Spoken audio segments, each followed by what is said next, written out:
घरगुती LPG सिलेंडरचा व्यावसायिक वापर करणाऱ्यांवर तहसीलदार कार्यालयांची होणार कारवाई।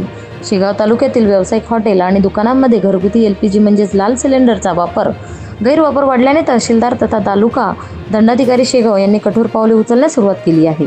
तहसील कार्यालयाच्या तपासणीस असे आढळून आले आहे की अनेक हॉटेल आणि दुकानांमध्ये व्यावसायिकांसाठी घरगुती सिलेंडरचा वापर केला जात आहे, जो जीवनावश्यक वस्तू कायदा 1955 म्हणजेच महाराष्ट्र शासनाच्या संबंधित निर्णयानुसार बेकायदेशीर आहे। या संदर्भात तहसीलदार दीपक बाजड यांनी दिनांक 18 ऑगस्ट 2025 रोजी संबंधित व्यावसायिकांना नोटीसी बजावल्या असून घरगुती सिलेंडरचा व्यावसायिक वापर तात्काळ थांबवण्याचे आदेश दिले आहेत।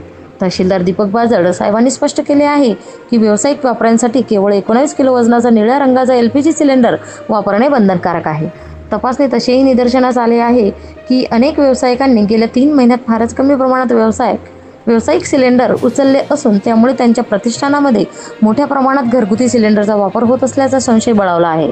नोटीसमध्ये स्पष्ट इशारा देण्यात आला आहे की 3 दिवसाच्या आत लेखी खुलासा न दिल्यास संबंधितांवर जीवनावश्यक वस्तू कायदा 1955 व इतर लागू कायद्यानुसार दंडात्मक व फौजदारी कारवाई करण्यात येईल।